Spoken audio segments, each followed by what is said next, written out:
بەڕێگەی کۆمپانیاکان و ئەو بەڕێزانەی کە بەشداریان لە کوردیش هاوس کردووە بۆ یەکەم جار کە بتوانین پەرە بە ئابووری کوردستان بدەین و پەیوەندیە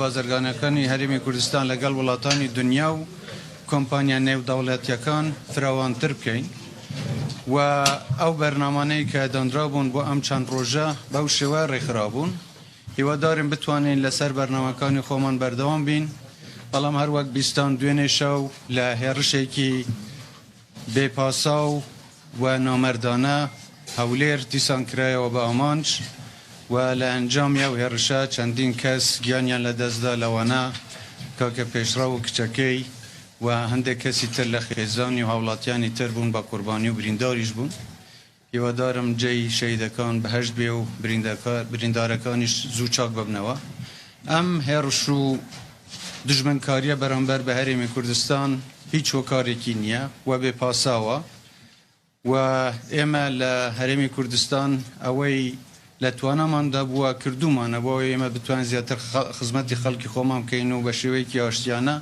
پەیوەندیەکانمان لەگەڵ وڵاتانی دراوسێشمان پەرە پێ بدەین بەڵام ئەم هێرشانە بەداخەوە کە زۆر بە بێهۆکارن نەوێ بە هیچ جۆرێک بێوەڵام بمێننەوە ئێمە دەزانین کە وەزارەتی دەرەوەی حکوومەتی فدرالی عێراق ئەوانش بەیاننامەیەکیان بڵاو کردوتەوە کە جێی دەستخۆشیە و هیوادارین کۆمەڵگەی نێودەوڵەتیش هەروەها یارمەتی دەربێت بۆ ئەوەی کۆتایی بەم جۆرە هێرشانەی کە دەکرێنە سەر خەڵکی بێتاوان و بەدەسەڵاتی کوردستان کۆتایی بێت و ڕێگەمان بدەن ئێمە بە ئاشتی و بە ئازادی لە وڵاتەکەی خۆمان بتوانین بژین من جارێکی تر دەستخۆشتان لێ دەکەم بۆ بەشداری لەم هەڵمەتەی کە بووە بۆ ئەوەی ئێمە بتوانین بە ڕێگەی پتەوکردن و پەرەپێدانی پەیوەندیەکان زیاتر خزمەتی خەڵک و وڵاتەکەی خۆمان بکەین هیوادارم بەردەوام بین و ئەم هەوڵانەش ڕێگر نەبن لەوەی کە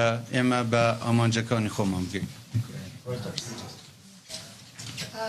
Your Excellency, my question is there have been calls for the U.S. to leave Iraq, or completely leave Iraq. What is your comment on that after yesterday's event? As you know, U.S. is in Iraq on the invitation of the Iraqi government, and their mission is to fight terrorism. We don't think that terrorism has ended, and last night's event is an indication that instability in the region is still very much at stake, and international cooperation the region بابڵێن تیرۆر هێشتا بەردەوامە وەروەها ئەو هێرشەی کە دوێنێ شەو کرا هێرشێکی بێپاسا و بێبنەمایە ئێمە پێویستمان بە هەماهەنگی نێودەوڵەتی هەیە بۆ ئەوەی سەقامگیری بۆ عێراق بگەڕێنینەوە.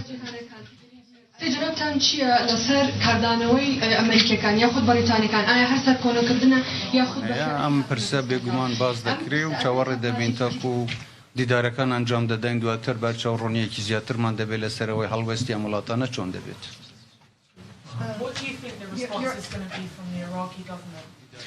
The Iraqi government has already issued a statement, condemned the attack, and also there is an investigation team currently in Erbil investigating the attack.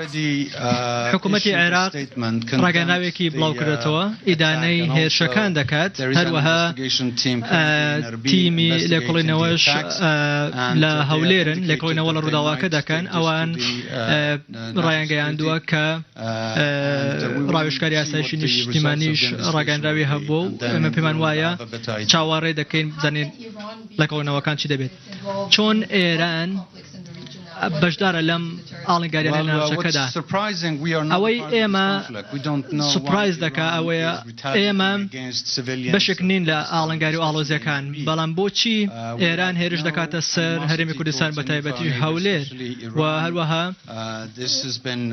ئەم هێرشانەی ئێرانیش لە چەندین ساڵی ڕابردووش هێرشی دیکە کراوەتە سەر هەرێمی کوردستان ئێمە نازانین هۆکاری پشت ئەم هێرشانە چییە بەڵام ئەوەی کە ئێمە پێشکەشمان کردووە هەرێمی کوردستان شوێنەکە پڕە لە ئاشتی شوێنەکە خزمەتی ئاشتی دەکات چاومان لەوەیە کە هەرێمەکانمان بەرەو پێشەوە ببین و ئێمە هیوادارین حکوومەتی عێراق لای نێودەوڵەتیش بۆ ڕاوەستانی ئەم هێرشانە کار بکەن. لە ماوەڕا بردووە چەندین جار هێرشی لەم شێوەیە کراوە بۆ سەر هەرێمی کوردستان لیژنە دەکاتەوە بەڵام ئەنجامی نەبووە. شیان دەرکردووە بۆ سەرکۆنەکردنی ئەم هێرشە هیوادارین تەنیا بە سەرکۆنەکردن کۆتایی نێت و هەڵوێستی جددی وەربگیرێ بۆ ئەوەی چیتر ئەم جۆرە هێرشانە نەکرێنە سەر خاک و سەروەری عێراق و بە تایبەتی هەرێمی کوردستان. جنابی بەڕێز سەرۆک وەزیران ئەمە چەندین جارە تەنها سەرمایەدارانی هەرێمی کوردستان دەکرێنە ئامانج. بەڵێ. پرسیارەکە چییە؟ ئەمە چەندین جارە بە هێرشی جۆراوجۆر تەنها سەرمایەداران و بەرهێنەرانی هەرێمی کوردستان دەکرێنە ئامانج خەڵکی سڤیل. بەڵێ. ئەمە بۆ ئێمەش جێی پرسیارە بە حقیقەت توانایی کە کراونەتە ئامانج بە هیچ جۆرێک تێکەڵاوی هیچ کارێکی سیاسی یان سەربازی نەبوون و تەنیا کاسب و بزنسمانی سەرکەوتوو بوون کە توانیویانە زیاتر خزمەتی خەڵک و وڵاتەکەی خۆیان بکەن. ئێمە بە هەموو جۆرێک سەرکۆنەی ئەم جۆرە هێرشانە دەکەین بە تایبەتی کە دش بە خەڵکی سڤیل دەکرێت. ئەبێ لەو لانەنە بپرسن کە بۆ خەڵکی سڤیلی بێدەستەڵاتی بێتاوان دەکەن ئامانج نەک لە من. Your Excellency, who was Iran targeting last night? Sorry? Who was Iran targeting last night, or was it in I hope you can ask them, because so far all we have seen are innocent civilians that have been targeted by the Iranians. Thank you so much. Thank you.